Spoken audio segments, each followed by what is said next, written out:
Assalamualaikum warahmatullahi wabarakatuh. Perkenalkan, nama saya Ibrahim Fika Faisak dengan NIM 2121179. Di sini saya akan menjelaskan tentang ketentuan puasa.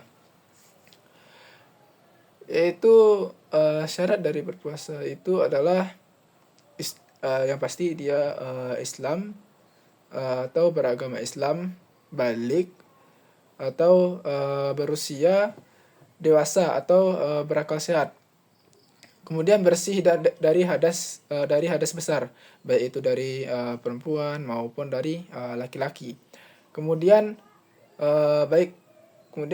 sucinya itu dari hadas besar maupun dari haid, misal haid atau nifas dan lain sebagainya.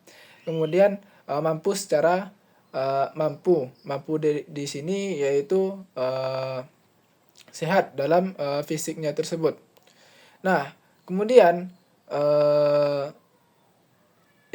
kemudian ada juga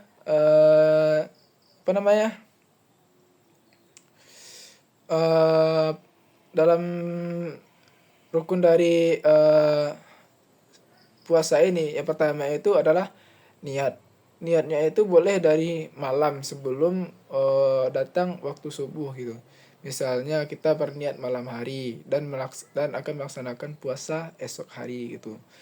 Dan kita langsung mengambil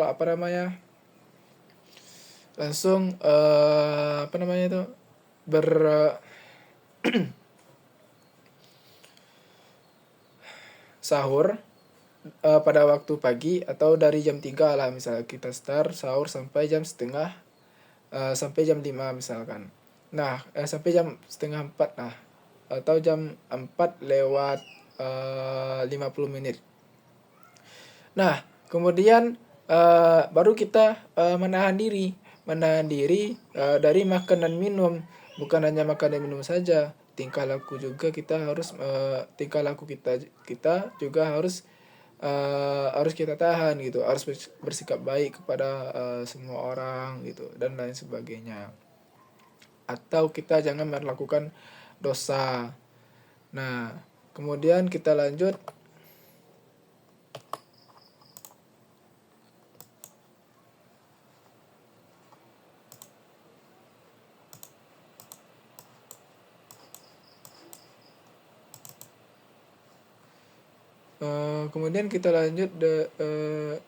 ke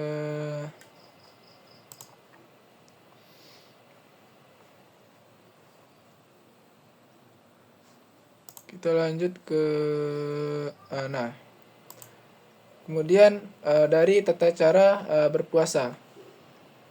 Tata cara berpuasa itu seperti yang saya jelaskan tadi, yaitu diawali dengan niat, kemudian menahan diri, kemudian dari niat, sahur, dan menahan diri dari segala hal yang membatalkan puasa. Kemudian baru kita berbuka untuk melepaskan puasa kita dalam satu hari penuh itu. Nah, puasanya itu dimulai dari terbit fajar sampai terbenamnya matahari. Kemudian ada juga siapa saja sih orang-orang yang diperbolehkan untuk tidak melaksanakan puasa. Yang pertama itu orang sakit. Nah, kalau misalkan orang sakit itu berpuasa, dipaksakannya berpuasa, yang aturannya dia itu minum obat, maka dalam kalau dia minum obatnya tidak teratur, maka makin parah juga itu sakitnya gitu. Nah, kemudian maka dari itu orang yang tidak diperbolehkan puasa itu yang pertama itu adalah orang sakit, baik secara akal maupun baik secara lahir maupun batin. Kemudian yang kedua, orang yang sedang dalam perjalanan nih. Orang yang sedang dalam perjalanan itu, kenapa dia tidak diperbolehkan untuk berpuasa? Karena ya dia dalam perjalanan jauh. Mungkin dia lagi melaksanakan perjalanan di atas pesawat misalkan, yang memakan waktu 14 jam atau 7 jam lah gitu. Nah, maka dia diperbolehkan untuk tidak berpuasa karena dia sedang melaksanakan perjalanan jauh gitu. Kemudian wanita hamil yang dan menyusui. Kita ambil dulu dari wanita hamil. Kenapa wanita hamil ini tidak diperbolehkan untuk tidak berpuasa? Diperbolehkan untuk tidak berpuasa karena wanita hamil itu dia itu lagi mengandung sang buah hatinya gitu. Dia yang ada di dalam perut atau di dalam janinnya. Nah, jikalau kan dia berpuasa, otomatis janin yang di dalam perutnya itu atau yang ada di dalam kandungannya itu tidak dapat nutrisi dari ibunya. Kemudian ditambah lagi ibu yang sedang menyusui ini. Kenapa ibu yang sedang menyusui tidak boleh berpuasa atau diperbolehkan untuk tidak berpuasa? Karena seorang ibu itu menghasilkan air susunya itu ya dari makan gitu. Kalau misalkan dia tidak makan, tentu dia tidak menghasilkan susunya untuk anaknya yang sedang menyusui gitu. Kemudian apalagi orang tua renta atau orang tua yang sudah lanjut usianya atau orang tua yang sudah sakit-sakitan, umurnya kalau bisa dibilang tidak berapa lama lagi gitu. Nah, maka dari itu dia juga diperbolehkan untuk tidak berpuasa. Kemudian apalagi orang gila, tentu saja yang tidak diperbolehkan itu, tentu saja yang diperbolehkan untuk tidak berpuasa itu adalah orang gila. Kenapa? Dia tidak akalnya itu dia punya akal tapi tidak sehat gitu. Kemudian kita next lanjut. Nah, apa hukumnya? Hukum dari melaksanakan puasa ini. Nah, hukumnya itu untuk melaksanakan puasa itu ada bermacam-macam atau beragam-ragam gitu. Yang pertama, puasa wajib. Nah, puasa wajib ini seperti yang saya lihatkan di sini ya. Di sini. Nah, untuk puasa wajib itu dilaksanakan pada bulan Ramadan. Pada bulan Ramadan 1. Kenapa? Karena itu salah satu rukun Islam yang keempat. Nah, yang keempat yaitu melaksanakan puasa di bulan Ramadan. Itu diwajibkan untuk seluruh umat Islam. Nah, untuk seluruh umat Islam untuk melaksanakan puasa pada hari itu, pada bulan Ramadan. Diawali dengan 1 Ramadan. Kemudian apa lagi? Puasa qada atau mengganti puasa yang ada di bulan Ramadan. Misalkan kita ada berhalangan nih, bagi yang perempuan lah gitu kan, berhalangan untuk tidak melaksanakan puasa di bulan Ramadan, maka dia wajib mengganti bulan puasa Ramadan ini dengan hari lain gitu. Dia wajib. Kenapa? Karena itu adalah salah satu rukun Islam kita yang keempat itu tadi. Maka Allah menganjurkan kita untuk berpuasa di bulan Ramadan.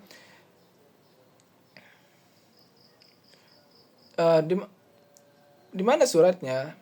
Ada surat yang mengatakan, yaitu pada surat Al-Baqarah ayat 1-3. Ya ayyuhallazina amanu kutiba alaikumusiyam kama kutiba alal ladzina min qablikum la'allakum tattaqun.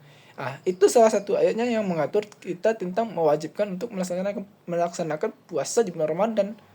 Nah, kalau misalkan kita berhalangan pada bulan Ramadan itu untuk melaksanakan puasa, maka kita harus wajib menggantinya pada hari yang lain.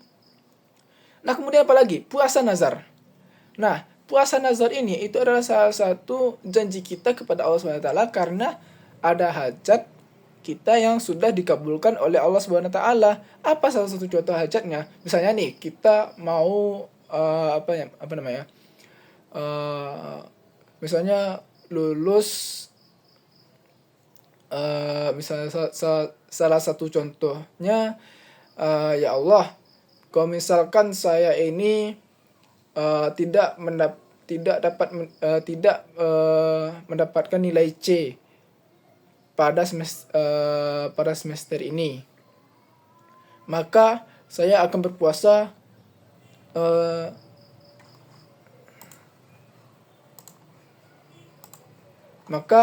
saya akan berpuasa eh, sat- 1 hari penuh gitu misalkan. Atau nah itu salah satunya. Maka kalau hajat kita terpenuhi itu kita harus wajib melaksanakannya gitu. Kalau enggak Allah murka. Nah kemudian apalagi puasa kafarat. Nah, nah inilah salah satu hukum dari puasa tersebut. Ada yang namanya puasa wajib, puasa sunnah, ada puasa haram. Nah, yang puasa wajib ini yang saya jelasin ini. Nah, kemudian kita next. Mana sih?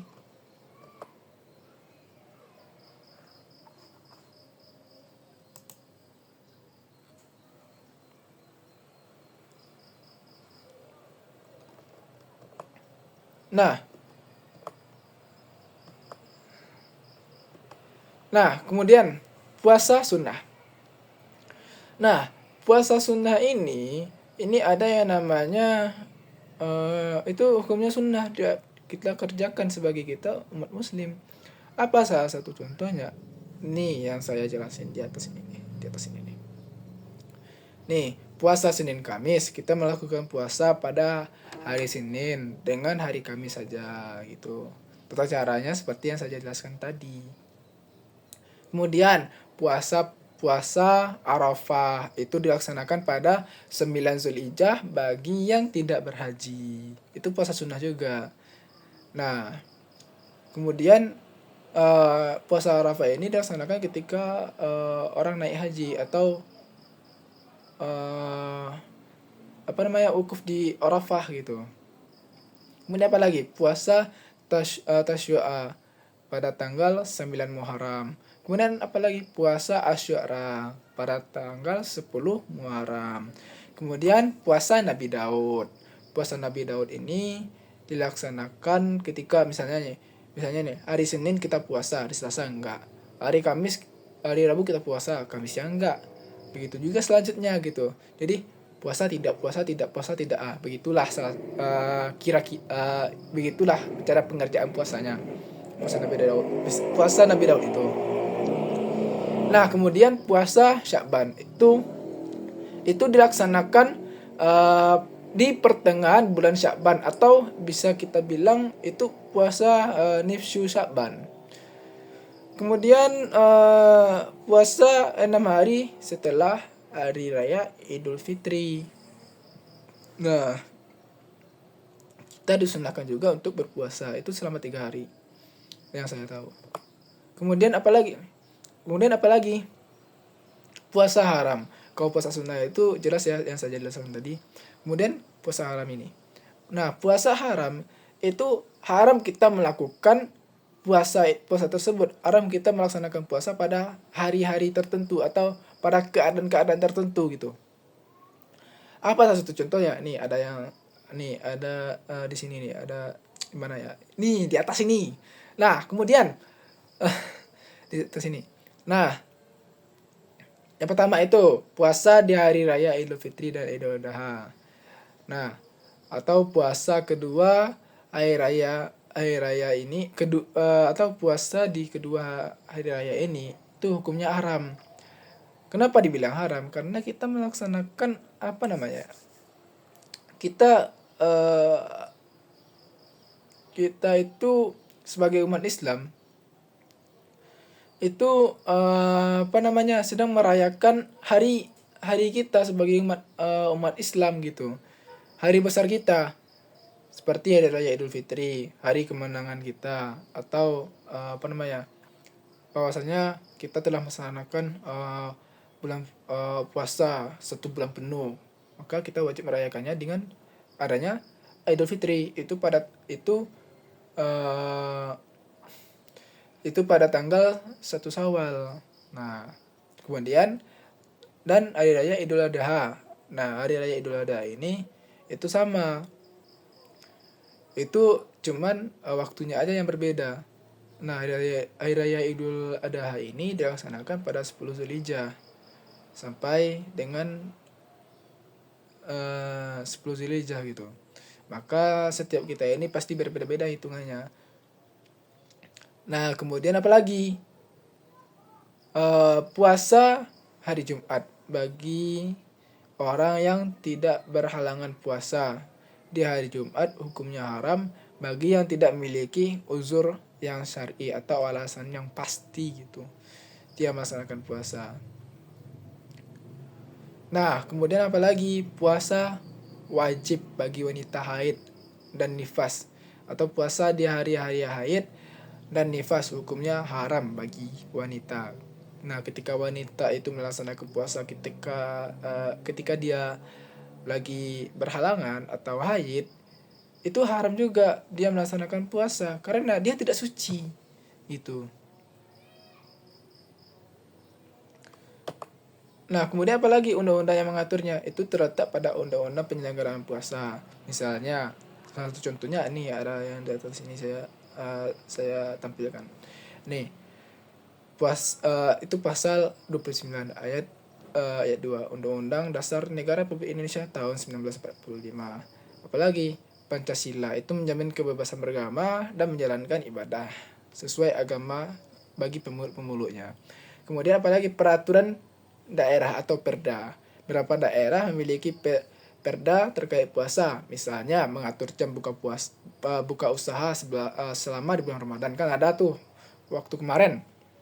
Nah, penyediaan fasilitas umum untuk yang berbuka puasa bersama. Kemudian Undang-Undang Kesehatan, Surat Edaran Menteri Agama. Nah, Surat Edaran Menteri Agama ini itu memberikan panduan pelaksanaan ibadah Ramadan dan Idul Fitri. Nah, itulah ringkasan singkat saya pada hari ini. Semoga bermanfaat dan terlebih kurang saya mohon maaf. Saya akhiri dengan wabillahi taufiq wal hidayah. Assalamualaikum warahmatullahi wabarakatuh.